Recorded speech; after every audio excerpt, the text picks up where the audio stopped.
সহিহ বুখারীর বর্ণনা 2766 নম্বর হাদিস 2766।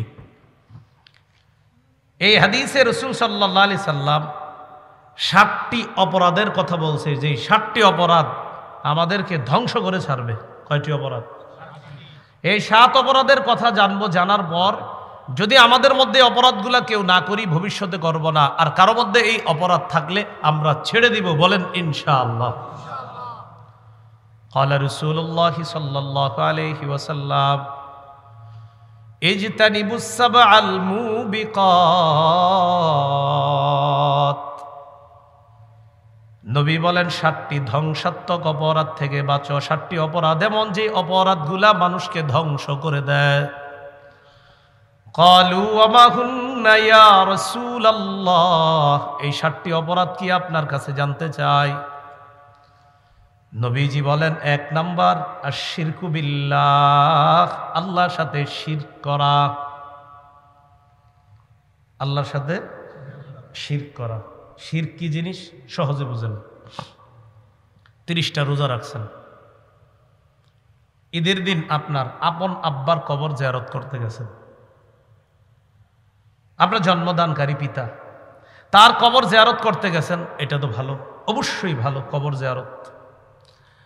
আপনার বাবার কবরও জিয়ারত করার শেষ করার পর আরেক আব্বার কবর জিয়ারত করতে গেছেন। কথার কথা, আরেক আব্বা বলতে আমরা অনেক সময় অনেককে বাবা বলে সম্বোধন করি, হতে পারে যে উনি আমার বাবার বয়সী, উনি আমার শ্রদ্ধেয় বাবার মতো। তো এরকম আরেকজনের কবর জিয়ারত করতে গেলেন, এটাও খারাপ না, কবর জিয়ারত খারাপ না, এটা অবশ্যই ভালো।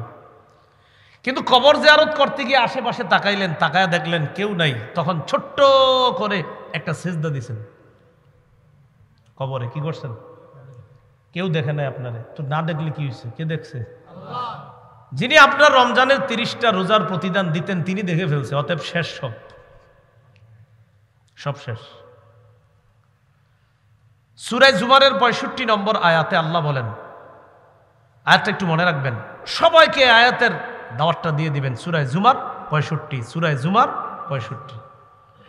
ওয়ালাকাদ উহিয়া ইলাইকা ওয়া ইলাল্লাযীনা মিন ক্বাবলিক লাইন আশরাকতা লায়াহবাতান্না আমালুকা ওয়া লাতাকুনান্না মিনাল খাসিরিন। নবী, আপনার প্রতি আপনার পূর্ববর্তীদের প্রতি এই মর্মে ওহী প্রেরণ করা হয়েছে, যদি আপনি শিরক করেন আপনার আমলনামা বরবাদ। যদি আপনি শিরক করেন, নবী যদি আপনি শিরক করেন, অবশ্যই অবশ্যই আপনার আমলনামা সব নষ্ট হয়ে যাবে। নবীদের আমলের শেষ নাই, আমাদের তো আমলই নাই। তো নবীকে আল্লাহ বলতেছে শিরক করলে সব বরবাদ। তাহলে কয়টি অপরাধ জানি আমাদেরকে ধ্বংস করে? 7টি। 1 নাম্বার শিরক। 2 নাম্বার ওয়াসসিহরু, জাদু করা। এই এক মহামারী দেখা দিছে এখন। একটা ছেলে আরেকটা মেয়ের সাথে প্রেম করছে, তো বিয়ে হয় নাই, এখন এই মেয়ের জাদু টোনা কইরা তার বিয়ে বন্ধ করে রাখে। এই কাজ করবেন না, আপনার তাকদীরে নাই, তাই আপনি এই মেয়েকে পান নাই। আল্লাহ তো লিখে রাখছে কার সাথে কার বিয়ে হবে। আপনি কেন জোর করে এরপরে তাকে বিয়ে করতে চান? উল্টা তারে তো বিয়ে করেন না, তারেও জাদু করে নষ্ট করে দিতে চাচ্ছেন। তার পুরো পরিবারটাকে আপনি জাদুর মাধ্যমে পুরাই ধ্বংস করে দিতে চাচ্ছেন। এগুলো হারাম, এগুলা ঠিক না।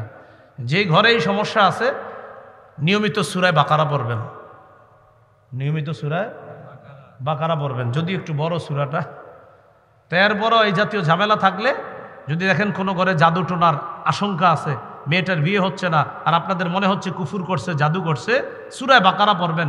রাসূলুল্লাহ সাল্লাল্লাহু আলাইহি সাল্লাম বলেছেন, লা তাসতাতিউহাল বাতালা, সূরা বাকারার সাথে জাদুকররা, গণকরা মোকাবেলা করে পারে না। যেই ঘরে সূরা বাকারা তেলাওয়াত করা হবে, ওই ঘরে কাউকে যদি জাদুকারীরা ক্ষতি করতে চায় তাও পারবে না ইনশাআল্লাহ।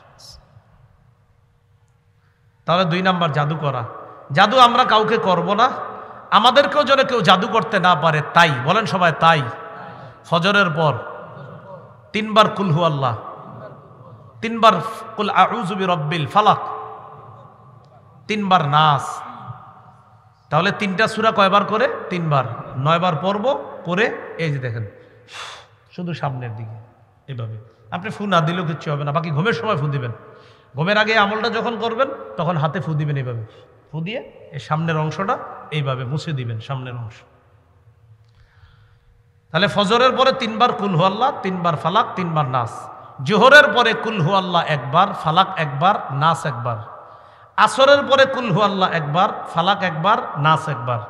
মাগরিবের পরে কুল হু আল্লাহ 3 বার, ফালাক 3 বার, নাস 3 বার। এশার পরে কুল হু আল্লাহ 1 বার, ফালাক 1 বার, নাস 1 বার। বুঝে থাকলে একটু জ্ঞান খাটায় বলে দেন তো, ফজরের পরে কয়বার কয়বার, মাগরিবের পরে কয়বার, আর বাকি 3 ওয়াক্তের পরে কয়বার 1 বার। মাশাআল্লাহ। আল্লাহ মনে রেখে প্রতিদিন একদম কালকে ফজর থেকে একদিনও যেন না ভুল হয়, আমরা আমল করার চেষ্টা করবো ইনশাআল্লাহ। কয়টি অপরাধ ধ্বংস করে? 7টি। 1 নাম্বার শিরক, 2 নাম্বার জাদু, 3 নাম্বার ওয়াকাতলুন নাফসিল্লাতী হারামাল্লাহু ইল্লা বিল হক, অন্যায়ভাবে কাউকে হত্যা করা। নাসাইর বর্ণনায় আল্লাহর নবী বলেন, মান কাতালা উসফুরান আবাসা আজ্জা ইলাল্লাহি ইয়াউমাল কিয়ামাহ। দুনিয়ার মধ্যে কেউ যদি একটা চড়ুই পাখিকে অনর্থক হত্যা করে, চড়ুই পাখিকে অনর্থক হত্যা, আর আপনি বলতে পারেন হুজুর আমি তো খাই, খাওয়া আর হত্যা এক না। বেচারা গাছে বসে রয়েছে, আপনারা 2 বন্ধু রাস্তা দিয়ে যাইতে যেতে গুলাল মারছেন চড়ুই পাখিরে, এই দেখ আমার হাত কতটা মজবুত, চড়ুই পাখির গায়ে লাগছে, মরে গেছে। নবী বলেন কিয়ামতের ময়দানে ওই চড়ুই পাখি হত্যাকারীর বিরুদ্ধে মামলা করে বলবে, আল্লাহ এই ব্যক্তি কতালানি আবাসা, অনর্থক আমাকে হত্যা করেছে, ওয়ালাম ইয়াকতুলনি লিমান ফাআ, কোনো উপকারে আমাকে হত্যা করে নাই। মাবুদ যদি আমাকে হালাল পদ্ধতিতে জবাই করে খাইতো তাহলে ঠিক ছিল, কিন্তু এই ব্যক্তি আমাকে অনর্থক হত্যা করেছে, আমি বিচার চাই। চড়ুই পাখি, তাহলে মানুষ মারলে কি হবে? তাহলে হত্যা দুনিয়া বরবাদ, আখেরাত বরবাদ। 4 নাম্বারটা বলি, যদিও আপনাদের এলাকায় হয়তো এটা অপরিচিত, তারপরেও বলি, কিন্তু ভবিষ্যতে কখনো হইলে আমরা এটাও বর্জন করব, বলেন ইনশাআল্লাহ। বলবো 4 নাম্বারটা, ওয়া আকলুর রিবা, সুদ খাওয়া। হুজুর এদিকে এগুলা চিনে মানুষ কি বলে? 4 নাম্বার সুদ খাওয়া। এটা দুনিয়া বরবাদ করে, আখেরাত বরবাদ করে। যারা এই অপরাধে লিপ্ত আছে আমরা সবাই দোয়া করি আল্লাহ যেন তাদেরকে ফিরিয়ে আনেন। ভাই সুদ খায়েন না, ফিরে আসেন। সুদের ভয়াবহতা অনেক বেশি, আল্লাহ হেফাজত করেন। সুদ লেখা, আমার নামটা পাশে লেখা একটা সার্চ দিবেন, লম্বা বয়ান আছে সুদের, হ্যাঁ লম্বা বয়ান আছে সুদ সম্পর্কে। 16টা ভয়াবহতা সুদের, এক বয়ানে 12টা, আরেক বয়ানে বলছি 16টা। তো 16টা যেখানে বলছি ওইটাই শুনেন, ওইটা বিস্তারিত আলোচনা। এগুলো আপনার 4 নাম্বার। 5 নাম্বার ওয়া আকলু মালিল ইয়াতীম, এতিমের সম্পদ অন্যায়ভাবে ভক্ষণ করা। বড় ভাই মারা গেছে, যাওয়ার পর তার 3টা সন্তান এতিম। এবার চাচা চিন্তা করে কলমের খোসায় কিভাবে তাদের জমিগুলা নেওয়া যায়। ওয়া আকলু মালিল ইয়াতীম, এতিমের সম্পদ অন্যায়ভাবে ভক্ষণ করা। আল্লাহ বলেন, ইন্নাল্লাযীনা ইয়াকুলুনা আমওয়ালাল ইয়াতামা যুলমা ইন্নামা ইয়াকুলুনা ফি বুতুনিহিম নারা ওয়া সায়াসলাউনা সাঈরা। যারা এতিমের সম্পদ অন্যায়ভাবে পেটে ঢুকায় তারা পেটে আগুন ঢুকায়, আগুন আগুন। যারা এতিমের সম্পদ খায় তারা আগুন খায়। আমি এক অংশ, বাকি অংশ আপনারা। এতিমের সম্পদ যারা খায় তারা কি খায়? এতিমের সম্পদ যারা খায় তারা কি খায়? আগুন খায়। ওয়াসায়াসলাউনা সাঈরা, পরকালে এরা প্রজ্বলিত আগুনে প্রবেশ করবে, জাহান্নামে প্রবেশ করবে। আল্লাহ আমাদেরকে হেফাজত করেন। 6 নাম্বার ওয়াত্তাওয়াল্লি ইয়াউমাজ যাহফি, জিহাদের ময়দান থেকে পলায়ন করা। আল্লাহ যদি কখনো জিহাদের সুযোগ দেয় ইনশাআল্লাহ আমরা স্বতঃস্ফূর্ত অংশগ্রহণ করব, পলায়ন করব না। নিয়ত আছে নি? ইনশাআল্লাহর আওয়াজ আসতে হইছে। তাহলে একটা হাদিস শোনাই, তাহলে আওয়াজটা বাড়বে। ক্বালা রাসূলুল্লাহ আলাইহি ওয়াসাল্লাম, মান মাতা ওয়ালাম ইউজাহিদ আও লাম ইউহাদ্দিস ফি নাফসিহি মাতা আলা শু'বাতিন মিনান নিফাক। যে ব্যক্তি মারা যায় কিন্তু জিহাদ করলো না অথবা জিহাদের সংকল্প রাখলো না, যে ব্যক্তি মারা যায় জিহাদ করলো না অথবা জিহাদের সংকল্প রাখলো না, সে নেফাকি মৃত্যুবরণ করবে। কি মৃত্যুবরণ?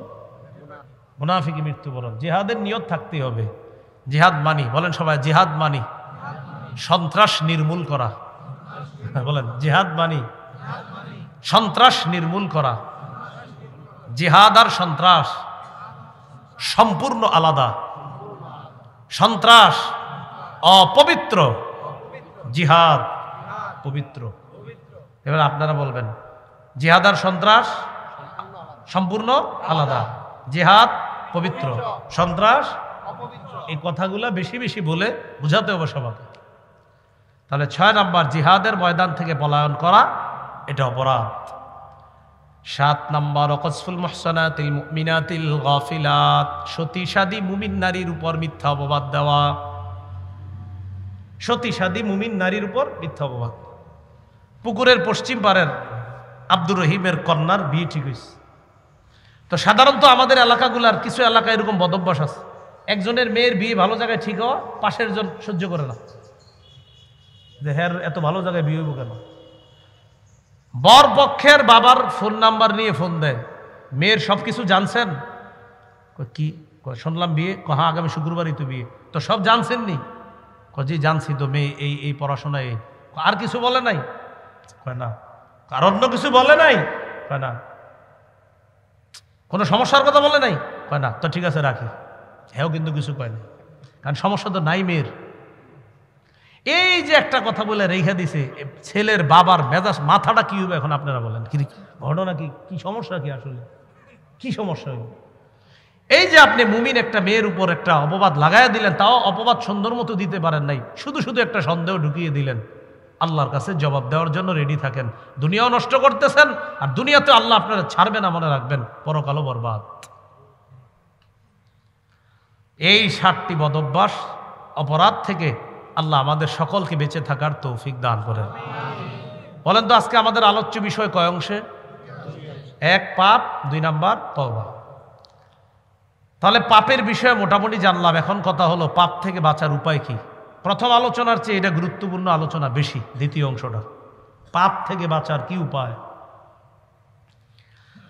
পাপ থেকে বাঁচার অনেকগুলা উপায় আপনাদের সামনে বলবো ইনশাআল্লাহ। এর মধ্যে আজকে নির্বাচিত 15টা উপায় বলবো। কয়টা? 15টা।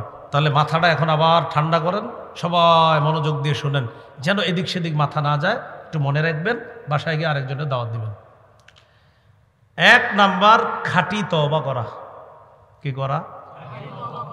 28 পারা 20 নম্বর পৃষ্ঠা, হাফিজি কোরআন মাজিদ অনুযায়ী শেষ পৃষ্ঠা, 20 নম্বর পৃষ্ঠা। আল্লাহ বলেন সূরা তাহরিমের 8 নম্বর আয়াত, ইয়া আইয়ুহাল্লাযীনা আমানু তুবু ইলাল্লাহি তাওবাতান নাসুহা। হে ঈমানদারগণ, তোমরা আল্লাহর কাছে খাঁটি তওবা করো। কি লাভ? আসা রব্বুকুম আইয়ুকাফিরা আনকুম সাইয়্যাতিকুম, আশা করা যায় তোমাদের রব তোমাদের সমস্ত পাপ সমূহ ক্ষমা করে দিবেন। খাঁটি তওবা করলে সমস্ত পাপ আল্লাহ মাফ করে দিবেন। আর কি লাভ?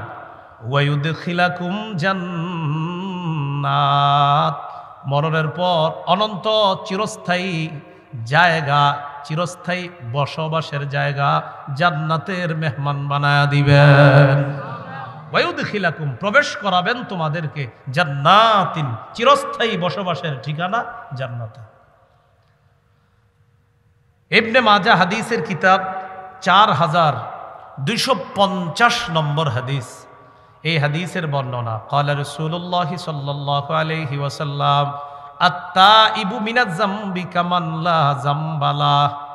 নবী বলেন, গুনাহ থেকে তওবাকারী এমন হয়ে যায় যেন তার কোনো গুনাহ নাই। গুনাহ থেকে তওবাকারী এমন হয়ে যায় যেন তার কোনো গুনাহ নেই। ইবনে মাজার 4251 নম্বর হাদিস, ক্বালা রাসূলুল্লাহ সাল্লাল্লাহু আলাইহি ওয়াসাল্লাম, কুল্লু বনি আদম খাত্তাউন ওয়া খায়রুল খাত্তাইনা আত-তাওয়াবুন। নবী বলেন সমস্ত আদম সন্তান সাধারণত কম বেশি পাপ করে। এই পাপীদের মধ্যে তারাই হলো সবচেয়ে উত্তম যারা তওবা করে। আদম সন্তান পাপ করবে, এটাই স্বাভাবিক। নবী বলেন এই পাপীদের মধ্যে যারা তওবা করবে আমি নবী তাদেরকে সর্বোত্তম বলে ঘোষণা করলাম। পাপ আমাদের হয়, কম বেশি পাপ হয়। পাপীদের মধ্যে যারা তওবা করে নবীজির ভাষায় তাদেরকে রাসূল সাল্লাল্লাহু আলাইহি সাল্লাম শ্রেষ্ঠ বলেছেন, খায়র বলেছেন, উত্তম বলেছেন। শোনো, তোমাদের পাপ হবে, তোমাদের মধ্যে তারা উত্তম, তারা দামি যারা বেশি তওবা করে। হাদিসের কিতাব ইবনে মাজাহ 4253 নম্বর হাদিস। এই হাদিসের অনুবাদটা মন দিয়ে শুনেন কি কয়। ইন্নাল্লাহা লা ইয়াকবালু তাওবাতাল আবদি মা লাম ইউগারগির। আল্লাহ বান্দার তওবা ততক্ষণ কবুল করেন যতক্ষণ প্রাণ কণ্ঠাগত না হয়। প্রাণটা কণ্ঠাগত না হয়, এই যে বের হবে হবে হয়ে যাচ্ছে হবে এখন, ততক্ষণ পর্যন্ত তার তওবা কবুল করেন। এখন আপনারা এক কাজ করবেন, এই অপেক্ষা বসে থাকবেন, হুজুর তাহলে প্রাণ যখন এখানে আসবে তখন তওবা করুন, কারণ আপনারা তো জানেন কবে এটা আসবে। তাহলে নাউজুবিল্লাহ, এরকম না, বরং আগামীকাল না, এখনই মনে মনে সবাই তওবা করে ফেলেন, আল্লাহ আমারে মাফ করে দেন, তওবা করে ফেলেন মনে মনে এখনই। কাউরে বলা দরকার নাই, আপনি এখনই তওবা করেন। কিছু বিষয়ে দেরি করবেন না, এর মধ্যে একটা হলো তওবা। আপনারে কেউ গিয়ে নামাজের দাওয়াত দিছে, ভাই চলেন না নামাজটা বইরা আসেন, আসর নামাজ, এটা বললেন না আগামীকাল পড়বো। আপনি আসরের নামাজটা আজকে পড়েন, আগামীকাল বাঁচবেন, এটার নিশ্চয়তা কোথায়? আল্লাহ আমাদেরকে কথাগুলা বোঝার তৌফিক দান করেন। তিরমিজি শরীফের একটি হাদিস শুনেন, 3538 নম্বর হাদিস। মুসলিম শরীফে হাদিসটা অনেক বড় আসছে, আর তিরমিজি শরীফে হাদিসটা শর্টে আসছে। এক ব্যক্তি সফরে বের হইছে, তার সাথে বাহন আছে, খানা আছে, পানি আছে, পাথেও আছে সফরের। এই লোকটা সফর করতে করতে হঠাৎ এক জায়গায় তার ক্লান্তি আসছে। ক্লান্তি দূর করার জন্য এক জায়গায় সফর বিরতি দিস। বিরতি দেওয়ার পর একটু বিশ্রাম নিবে, ওই টাইমে তার চোখ লেগে গেছে। চোখ লাগার পর হঠাৎ চোখ খুলছে, চোখ খোলার পর দেখে তার বাহনটা নাই, তার খানা নাই, তার পানি নাই। সফরে যাওয়ার জন্য যে তার পাথেও ছিল, সফরের সামগ্রী ছিল, এইগুলা সব নাই। এই লোকটা এত পেরেশান হয়ে গেল, চিন্তায় পড়ে গেল, আমি কি বাসায় ফিরে যাব, না যেখানে সফরে রওনা করলাম সেখানে যাব। চিন্তা করলো বাড়িতে যদি ফিরে যাই তাও মারা যাবো না খাইতে না খাইতে।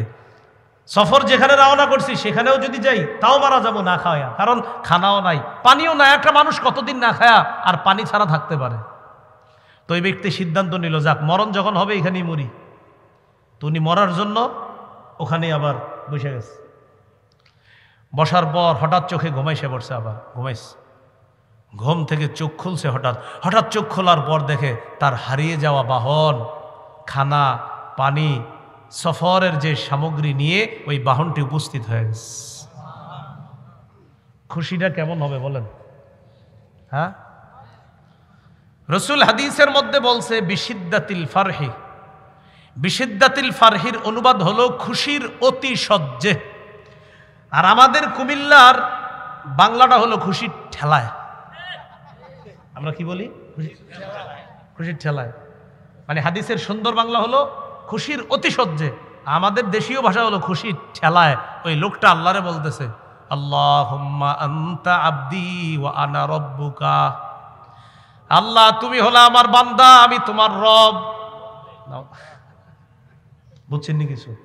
কথা কি সঠিক না উল্টো হয়েছে? নবীজি বলেন খুশির কারণে ওই লোকটার মাথা ঠিক নাই।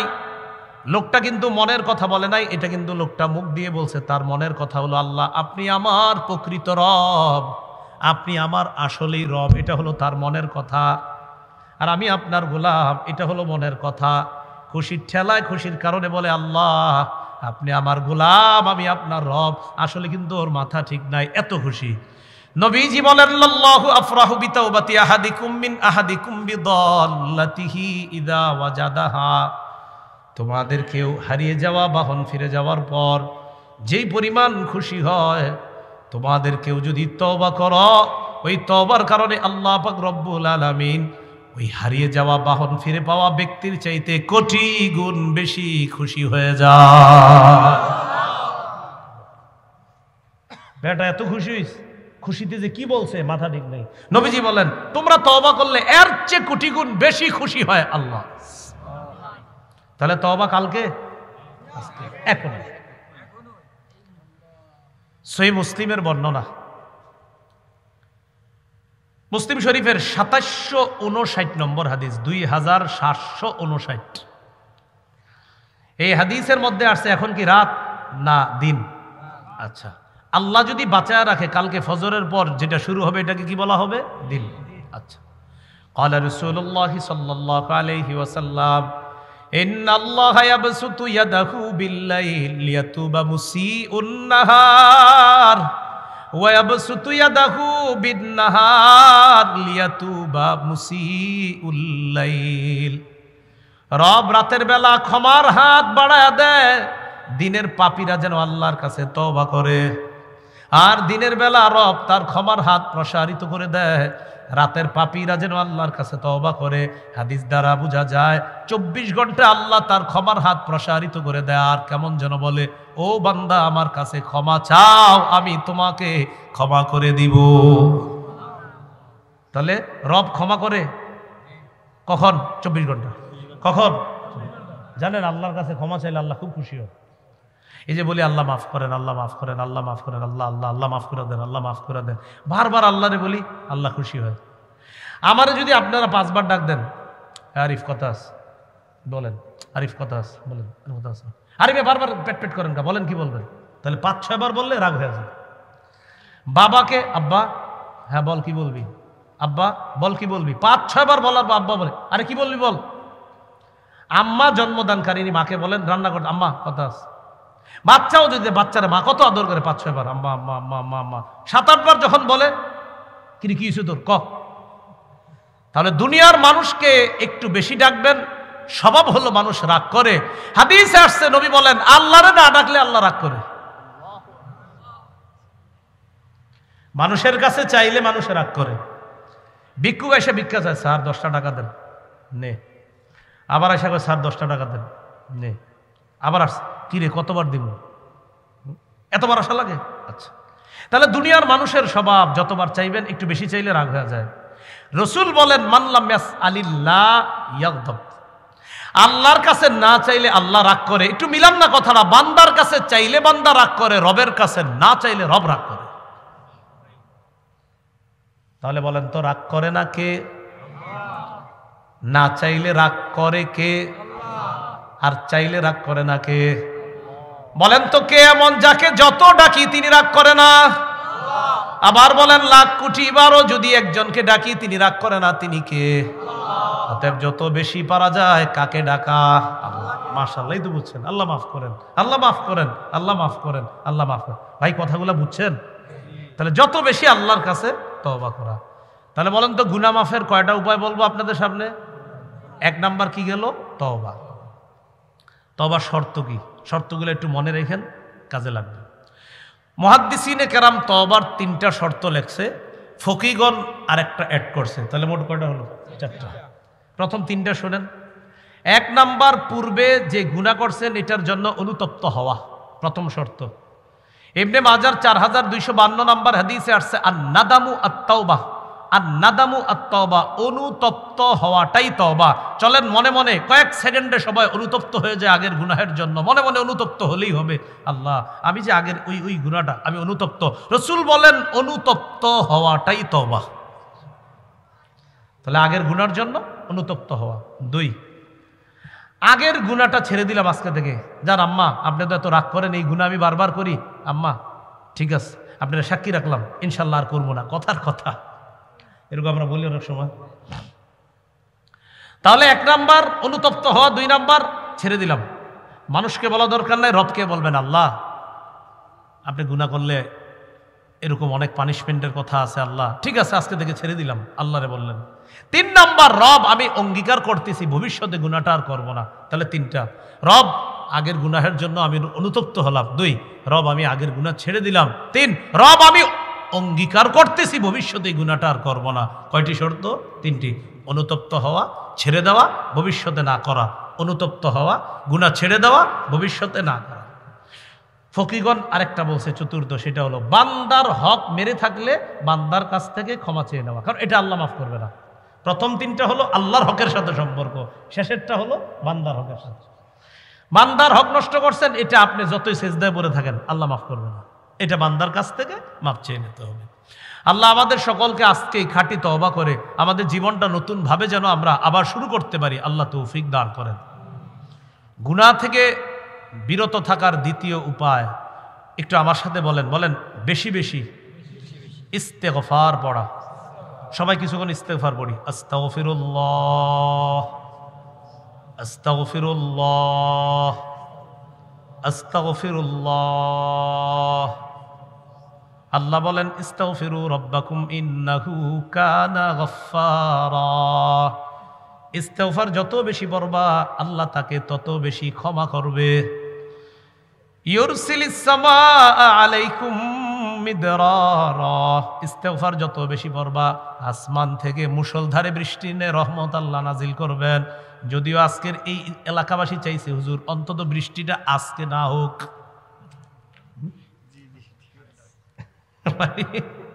যারা মাহফিল করে ওই এলাকাবাসী খালি চায় আল্লাহ আপনি বৃষ্টিটা আগে পরে দিয়ে দেন না, আমগো মাহফিলের দিন দিয়েন না।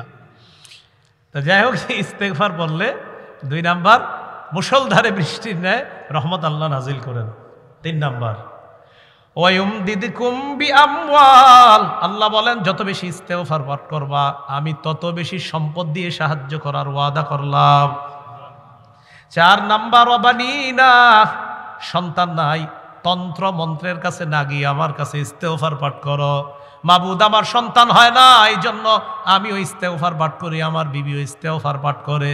আল্লাহ বলেন সন্তান দিয়ে সাহায্য করার ওয়াদা করলাম। সন্তান এরপরেও যদি সন্তান না হয় আপনাদের, ব্যাস বুঝবেন এটার মধ্যেই কল্যাণ।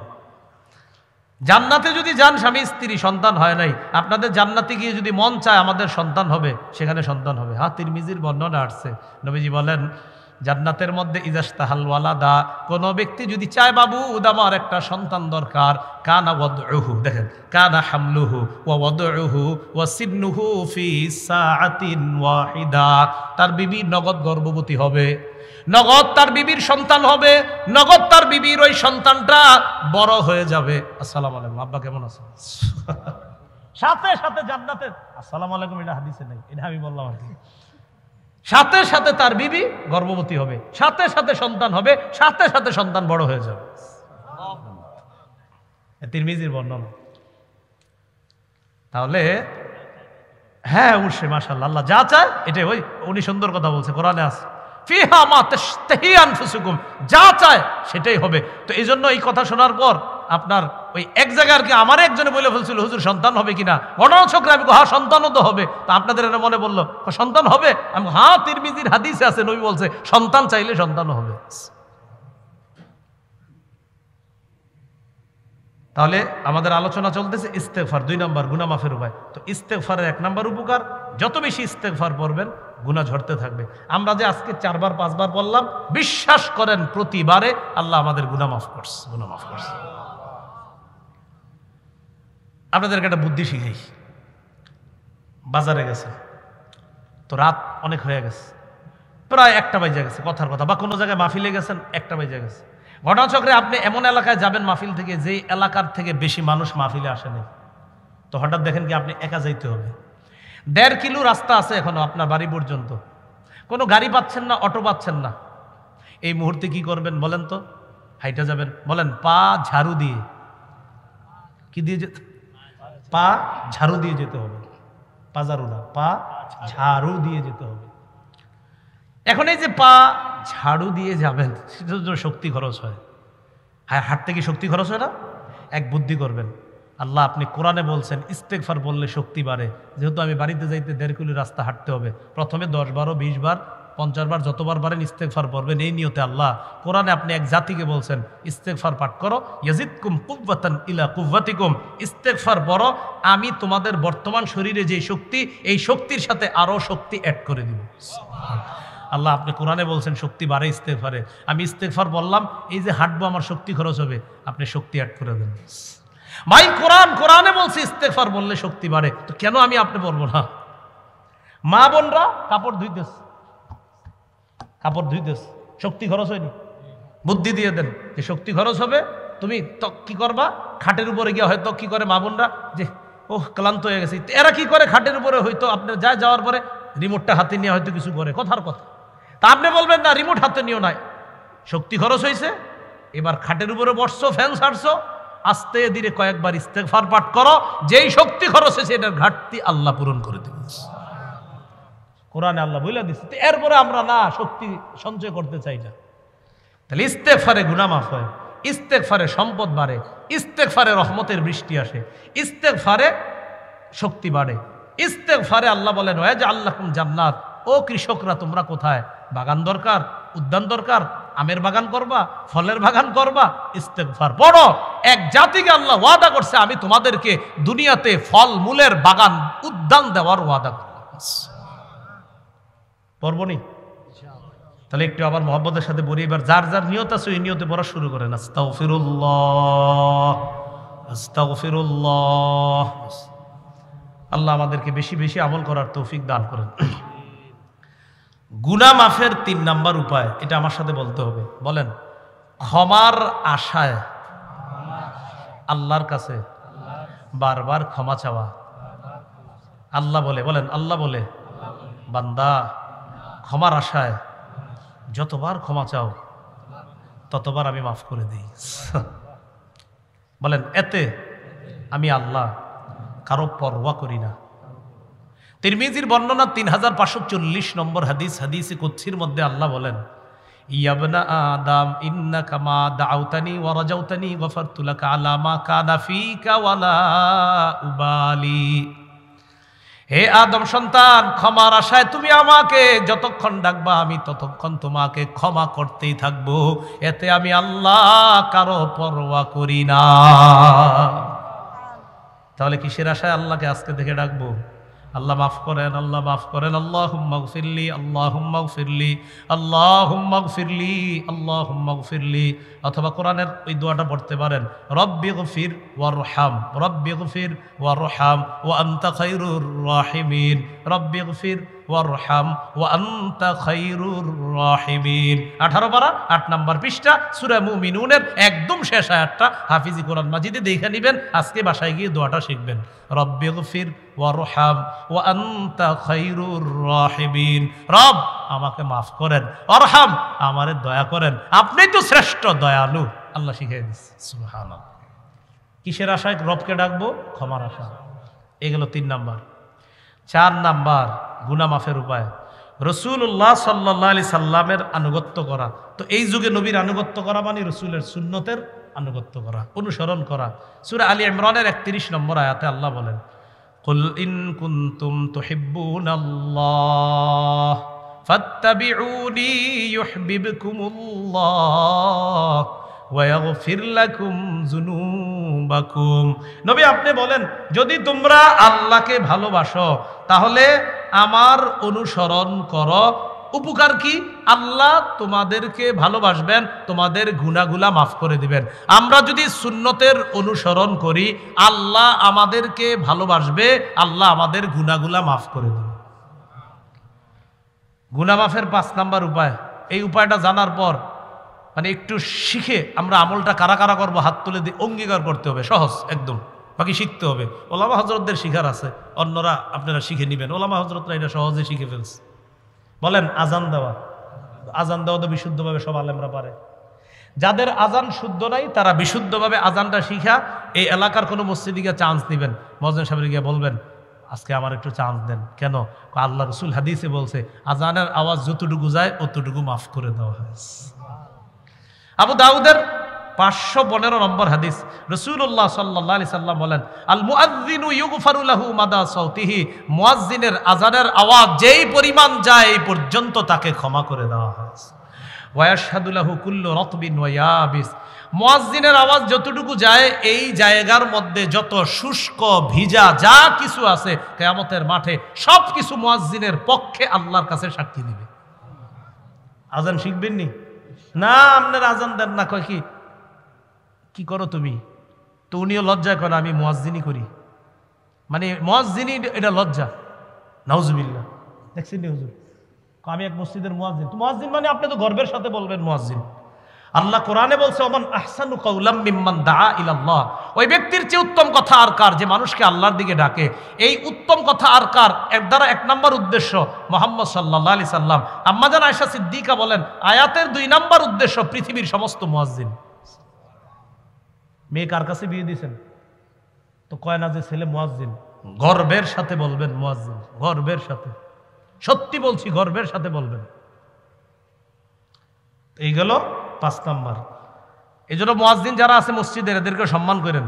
ইমাম সাহেব খতিব সাহেবদের তো বেতন দেন, মুয়াজ্জিন সাহেবেরও যথেষ্ট বেতন করার চেষ্টা করবেন। ইমাম সাহেব যারা আছেন আপনারা একটু মুয়াজ্জিনদের প্রতি খেয়াল রাখতে হবে। ওলামা হযরত যারা আছেন, হ্যাঁ ইনশাআল্লাহ বলেন ইনশাআল্লাহ। তাহলে ইমাম সাহেবেরও আমরা মর্যাদা দিব, খতিব সাহেবেরও মর্যাদা, মুয়াজ্জিন সাহেবেরও আমরা পাশাপাশি অন্তত তার কাছাকাছি মর্যাদা দেওয়ার চেষ্টা করব, বলেন ইনশাআল্লাহ। 6 নাম্বার, এটা আপনারা চাইলে আজকে পারেন। 6 নাম্বারটা 2 রাকাত নামাজ পড়া। কয় রাকাত? 2 রাকাত। তো আগামীকাল বাঁচবেন কিনা জানা নাই, আজকেই বাসায় গিয়ে আপনার কোনো গুনাহের মনে কইরা আপনি 2 রাকাত নামাজ পড়তে পারেন। আবু দাউদের 1521 নম্বর হাদিস, মা মিন আবদিন ইউযনিবু যামবান, কোন ব্যক্তি যদি গুনাহ করে ফায়ুহসিনুত তাহুরা, সুন্দরভাবে পবিত্রতা অর্জন করবে, করার পর ফায়াকুমু ফায়ুসাল্লি রাকাতাইন, দাঁড়িয়ে 2 রাকাত নামাজ পড়বে, ইল্লা গফারাল্লাহু যামবা, নামাজ শেষ তার গুনাহ মাফ। আজকেই 2 রাকাত পড়তে পারেন যে আল্লাহ আমি তো এরকম ওই গুনাহগুলা করছি, আমি আর করবো না মাবুদ, 2 রাকাত নামাজ এই নিয়তে পড়তেছি, বাস নামাজ পড়বেন, গুনাহ মাফ হয়ে যাবে। এ গেল 6 নাম্বার উপায়। 7 নাম্বার 5 ওয়াক্ত ফরজ নামাজ পড়া। কয় ওয়াক্ত? 5 ওয়াক্ত। সহিহ বুখারীর বর্ণনা 526 নম্বর হাদিস। এক ব্যক্তি নবীর কাছে আসছে, আয়েশা বলে হুজুর আমি তো অপরাধ করে ফেলছি। ইতিমধ্যে সূরা হুদের 114 নম্বর আয়াত আল্লাহ নাজিল করে দিস, ওয়াকিমিস সালাতা তারাফাইন নাহার ওয়া যুলাফাম মিনাল লাইল, দিনের 2 অংশে 2 প্রান্তে নামাজ পড়ো, রাতের কিছু অংশে মানে 5 ওয়াক্ত নামাজ পড়ো। ইন্নাল হাসানাত ইউযহিবনাস সাইয়্যাত, পুণ্য পাপকে বিলীন করে দেয়, পাপকে মিটিয়ে দেয়, মানে 5 ওয়াক্ত নামাজ তোমার পাপগুলোকে মিটিয়ে দিবে। তো উনি বললেন হুজুর এটা কি আমার জন্য খাস না সবার জন্য? নবীজি বললেন না, লিজামিই উম্মতি কুল্লিহিম, আমার সমস্ত উম্মতের জন্য এই অফার চলতে থাকবে। 5 ওয়াক্ত নামাজ। কয় নাম্বার গেল? 7। 8 নাম্বার জামাতের সাথে নামাজ পড়া। মুসলিম শরীফের 2764 নম্বর হাদিস, এক ব্যক্তি আয়েশা নবীজিরে বলতেছে হুজুর আসবতু হাদ্দান ফাআকিমাহু আলাইয়া, আমি এমন গুনাহ করছি যেই গুনাহ মনে হয় আমি শেষ হুজুর, আমি শেষ, আমার তাড়াতাড়ি শাস্তি দেন। তো ইতিমধ্যে ফরজ নামাজের সময় হয়ে, জামাতের সময় হয়ে গেছে, নবীজি নামাজে দাঁড়াইলেন, আল্লাহু আকবার। যে ব্যক্তি নবীর কাছে আসছে তিনিও জামাতে নামাজ পড়ছে। নামাজ শেষ হওয়ার পর উনি বললেন হুজুর আমার ব্যাপারটা, ওই যে গুনাহ করছি কেমনে মাফ হইব? নবীজি বললেন আহাদারতাস সালাতা মানা, আমাদের সাথে জামাতে নামাজ পড়ছো? কয় জি। নবীজি বললেন গুফির লাকা, জামাতে নামাজ পড়ছো, তুমি যে অপরাধের কথা আমার কাছে নিয়ে আসছো মাফ হয়ে গেছে। 8, হ্যাঁ 8 গেল। গুনাহ মাফের উপায় 9 নাম্বার উপায়, এটা একটু আমার সাথে বলেন। পাপ হয়ে গেলে সাথে সাথে একটি ভালো কাজ করব। পাপ হয়ে গেলে সাথে সাথে একটি ভালো কাজ করব। তিরমিজির বর্ণনা 1987 নম্বর হাদিস, নবী তার সাহাবী আবু যর গিফারিকে বলেন, আবু যর ইত্তাকিল্লাহ হাইসুমা কুনতা, যেখানে থাকো আল্লাহকে ভয় করো, ওয়া আতবিইস সাইয়্যাতাল হাসানাতা, একটা গুনাহ হয়ে গেলে সাথে সাথে একটা ভালো কাজ করবা, তোমার ওই ভালো কাজটা আশা করি তোমার মন্দ কাজটাকে মিটাইয়া দিবে। 10 নম্বর জিকিরের মজলিসে বসা। আপনারা এখন যেখানে বসা এটা জিকিরের মজলিস, পুরাটা মজলিস ফেরেশতারা বেষ্টন করে প্রথম আসমান পর্যন্ত গেছে। ফেরেশতাদেরকে আল্লাহ লম্বা আলোচনার পর শেষে বলে ইশহাদু আন্নী কদ গফারতু লাহুম, সাক্ষী থাকো আমি তাদেরকে মাফ করে দিলাম। 11 নম্বর জিকির করা। মনে রাখেন 10 আর 11টা একটু পার্থক্য। 10 হলো জিকিরের মজলিসে বসা, আর 11 নম্বর জিকির করা। 10 নম্বরের দলিল দিইনি। 10 নম্বরের দলিলটা হলো সহিহ বুখারীর 6408 নম্বর হাদিস। আর 11 নম্বর জিকির করা দলিল বুখারীর 6405 নম্বর হাদিস।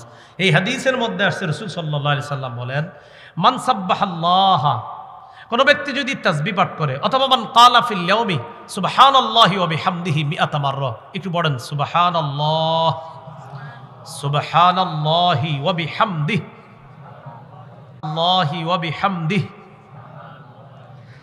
সুবহানাল্লাহি ওয়া বিহামদিহি, বাস এটুকুই 100 বার। কয়বার? এটা যদি কেউ নিয়মিত 100 বার পরে হুত্তাত খাতায়াহু ওয়া ইন কানাত মিসলা জাবাদিল বাহরি, সমুদ্রের ফেনা পরিমাণ গুনাহ মাফ। না আপনারা পড়েন না, নামাজের আগে মসজিদে যাবেন, খালি গল্প করবেন, ছোট মায়ের বিয়ে হয়েছিনি, বড়টার বিয়ে হয়েছিনি, এই গল্প জুড়বেন, কি ক্ষেতের কি অবস্থা, সার দিছনি, এইগুলো আলাপ করে মসজিদে বসে। নামাজের 10 মিনিট বাকি আছে, তেলাওয়াত করেন। নামাজের 10 মিনিট বাকি, সুবহানাল্লাহ পড়েন। নামাজের 10 মিনিট বাকি, আস্তাগফিরুল্লাহ পড়েন। এইগুলা না করে আপনার কি অবস্থা, আপনার ক্ষেত্রেদের কি খবর? আরে ভাই কেন এইগুলা বলেন? আমরা অযথা কথা বলবো না, বলেন জিকির করব, বলেন কি করব? তাহলে নামাজের আগে মসজিদে ইমাম সাহেব এখনো জামাত দাঁড়াইতে 15 মিনিট বাকি বা 10 মিনিট বাকি, ইমাম সাহেব 10 মিনিট পরে আসবে, জামাত দাঁড়াবে। এই 10টা মিনিট 15 মিনিট আমরা যে মসজিদে বসে থাকবো, সবাই বলেন ইনশাল্লাহ কি করব? জিকির, তেলাওয়াত করব বা জিকির করব বা নফল নামাজ পড়বো, যেটা সম্ভব হয়। নফলের সুযোগ হলে নফল, এটা আবার মাগরিবের আগে করা যাবে না। এটা করবেন হলো আপনার এশার নামাজের আগে করতে পারেন, জোহরের আগে করতে পারেন, এই সালাদগুলা। আবার আসরের আগে, হ্যাঁ আসরের আগেও পারেন। আল্লাহ আমাদেরকে আমল করার তৌফিক দান করেন। কত গেল?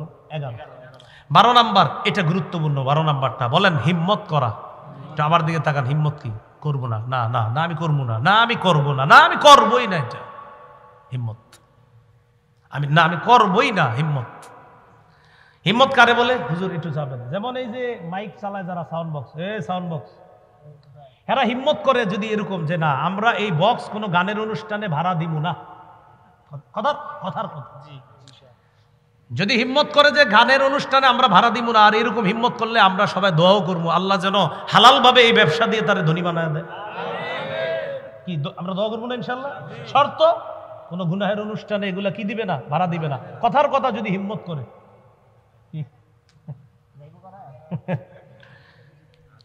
তাই হিম্মত করা যে আমি এটা করবো না, এটা গুরুত্বপূর্ণ। 12 নাম্বার, মুসলিমের বর্ণনা আল মুমিনুল কবিয়্যু খায়রুন ওয়া আহাব্বু ইলাল্লাহ মিনাল মুমিনিদ দাঈফ। এই দুইজন আমরা, উনি গুনাহ করে না, আমি করি। উনি শক্তিশালী ইমানদার, আমি দুর্বল। নবী বলেন শক্তিশালী ইমানদারের দাম আল্লাহর কাছে দুর্বল ইমানদারের চাইতে অনেক বেশি। 12 গেল। 13 নাম্বার বলেন এই নিয়ত করা, গুনাহের সুযোগ আসলেও গুনাহ করব না ইনশাআল্লাহ। গুনাহের সুযোগ আসলেও গুনাহ করব না। রাসূলুল্লাহ সাল্লাল্লাহু আলাইহি সাল্লাম বলেন মান হাম্মা বিসাইয়্যা ফালাম ইয়ামালহা, কেউ যদি গুনাহের নিয়ত করে, সুযোগ পেয়েও যদি গুনাহটা না করে, কাতাবাহাল্লাহু লাহু ইনদাহু হাসানাতান কামিলা, আল্লাহ তারে পরিপূর্ণ একটা সওয়াব দান করবেন। 14 নাম্বার বলেন পাপ ছেড়ে দেওয়ার উপকারিতা জেনে পাপ ছেড়ে দেওয়া, মানে পাপ ছাড়লে এই উপকার এটা যাই না, পাপ ছেড়ে দেওয়া। যেমন সূরা নাজিআতের 39-40 নম্বর আয়াত, আপনার 30 নম্বর পারা 4 নম্বর পৃষ্ঠা শুরুতে আছে, আম্মা মান খাফা মাকামা রাব্বিহ ওয়া নাহান নাফসা আনিল হাওয়া ফাইন্নাল জান্নাতা হিয়াল মাওয়া।